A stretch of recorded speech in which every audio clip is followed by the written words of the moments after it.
Okay, the assignment here is called the I am collage, meaning make a collage for me that describes sort of who you are, your interests, the things you like. It can be really anything you want it to be. I'm going to teach you a couple new tools in Google Drawing for this assignment, which is really the purpose behind it. This is sort of my almost finished example, just so you know where we're going with this assignment. You're going to choose your images like we've already learned to do. And then we're going to apply a mask tool and a drop shadow to most of those images that you select. Let's get started. Open up your Google Drive. Remember, to get to Google Drawings, you need to start a new document. Go down to More. That's the trick. It is hiding under More. Grab Google Drawings and open up. You may change your canvas size if you would like to. I'm just going to go with the size that they've provided. It works fine for what I want to do.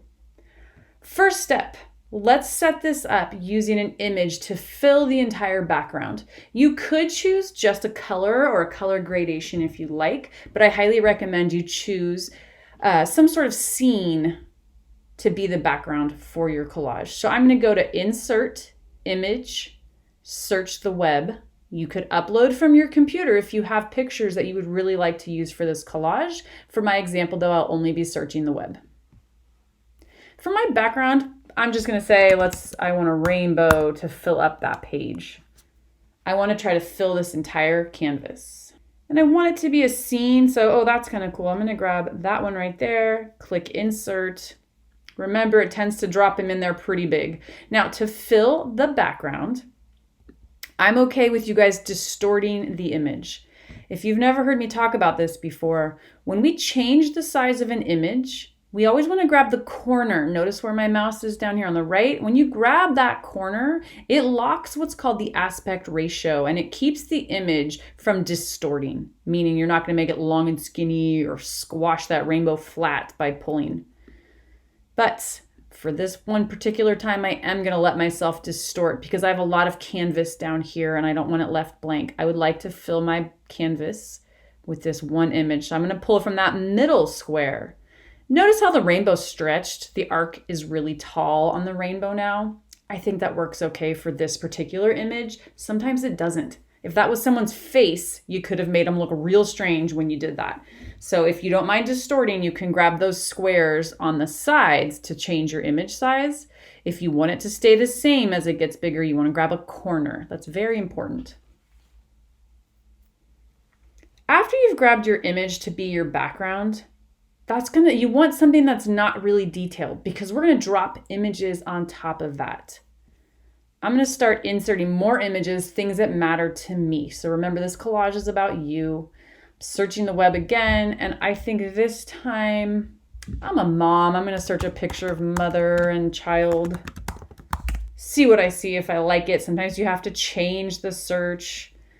Oh boy, I don't like any of those. Maybe I'll change it to silhouettes. I don't want to see their faces. Something like that, maybe. And I'm just going to start layering in these images. Now that's huge, and I'm going to have a hard time finding it later if I don't shrink it down now. So grab that corner and shrink it down. Remember, notice how your mouse changes. That shape arrow there is allowing me to shrink. The cross arrows allow me to grab and move it. So I feel like putting it up there. I'm going to go ahead and insert lots of images, searching the web.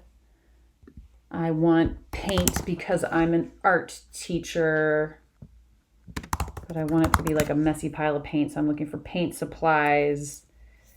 Oh, that's kind of cool. I like those art supplies right there. So I'm going to continue in this manner. You should be inserting anywhere from 12 to 15 images for this project. As you insert, don't forget to size them down. We want to see most of it. We don't want them all lost behind each other. So there we go. I've got a couple images. I'm going to switch over to what I've already got set up. So here's what I've already created with some images. And just to go over for you guys, the ideas that came to my mind about myself. I'm a mom, so I found a cool picture of a mom walking with her kids. I love to cook, and I also kind of like the vintage look of this picture with the pots and pans. I'm an artist and an art teacher, so I grabbed a couple things that I liked with watercolors and someone painting. Moving along here, I've got this eye. I just thought it was an interesting drawing. Gardening, being out in the countryside. So some of these garden pictures. Christmas is my favorite thing with my family, my favorite time of year. So I thought these Christmas lights were pretty, the way they're all blurred. I love to be in the mountains, so I grabbed that picture. And then I grabbed Lucille Ball and Desi. This is from I Love Lucy, if you don't know, but they are a couple that are a famous married couple. And so I thought that was kind of a cool way to represent my marriage with my husband. So those are the images I chose. Once you're done selecting your images, play around with kind of how you want them placed. How do you want to overlap them? Remember, if you want something to be in front and you're struggling, gosh, I really wanted the watercolors to be in front. So I'm going to click on the watercolors, right click, and I want to use this word right here, order. I'm going to either bring it to the front, which will bring it all the way to the front, to the very top of this pile of pictures, or I can bring it forward, which means it just jumps forward one picture. So whatever picture you popped up after, it's going to jump in front of that. I want to bring it all the way to the front, so now it's on top. Oops, I don't actually like that, but now we know how to do it in case you forgot. I can always use my undo button. Undo, put it back. I liked where it was. Now, for this assignment, the next step we're going to learn is to use the mask tool. Right now, notice how blank this is up here. It's a big blank white bar. I need to get some tools there. So what I'm going to do is click on an image. Did you see how many things just popped up on that white area? All these options for adjusting an image. You need to make sure that image has the little blue squares around it. When those blue squares aren't there, all that stuff goes away. Click on an image. The tool we're using is right here. This one. This is used for cropping an image. Scoot to the right to that little drop down arrow and see how it says mask image. When I click on that, it's going to give me these options. I'm going to choose something to become a mask. So I'm going to choose a shape. I choose this one right here. You may choose any shape you like. Experiment with them. Notice it changed the shape of my image. It's like it put a stencil on top of the picture. I can adjust this mask. Whatever mask you choose will have a little yellow dot somewhere. Notice my mouse just turned into a small cross. I can take that and drag it, and it will change the size of the mask. It's not changing the picture. It's just changing the shape of it. So I can adjust that for all of my images. I would like you to stick with one mask. I don't want a bunch of different shapes. I want you to stick with one because you are creating sort of a pattern, a feeling of repetition in your artwork. So I'm repeating using that mask on all of my images.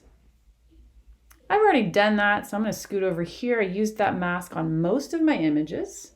I'm going to finish up with Lucy and Desi here. I'm going to add a mask again. Now, notice that the mask shape right now is not the same as my others. Dragging that little yellow dot, I'm trying to pay attention that I sort of match up with the other images that I have. But hold on, I just lost her whole face. What the heck? You can drag this and make it bigger, but all it did was make bigger what I already had. Undo. I'm going to go ahead and drag that dot back. I need to see more of this. So here's what I'm thinking. I'm going to double click on that. Do you see the black bars that just popped up? I can start grabbing those to change more items here. You can drag those around and see what happens.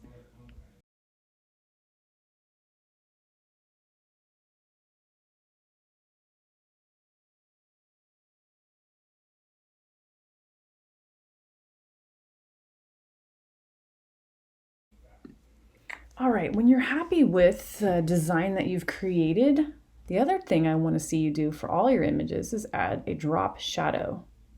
When I click on that image, another tool that you're going to see up here in the bar is Format Options. This is going to open up a list on the right. So many things you can play with. You can change colors of images. You can recolor something and choose any of these options. That's up to you. You can make lots of different adjustments, but the one we're going to play with is the drop shadow. When you click on that, notice the blue box checked. If you don't have that blue box checked, nothing is happening. You can change the color of your shadow that you're creating, But the most important thing that you need to work with is distance and blur radius. Distance is going to make how big the shadow is. Now, if I drag this bar way over here, that shadow is pulling really far away. Play with that a few times, make a decision. I suggest you be consistent for each image, be somewhat similar. So I want it to show, so that's pretty good. I can change the angle, which means it's going to go to the left, to the right, up and down. Again, try to be consistent. Think of this like a light source in your image. And the other one I want you to play with is blur radius. The left means you have a very strong, solid shadow, almost like an outline. I don't like that. A shadow tends to soften. So I'm going to drag this to the right and notice it gets much softer. So play with those slides as you decide. You can also change transparency. Less transparent, you have a very dark shadow.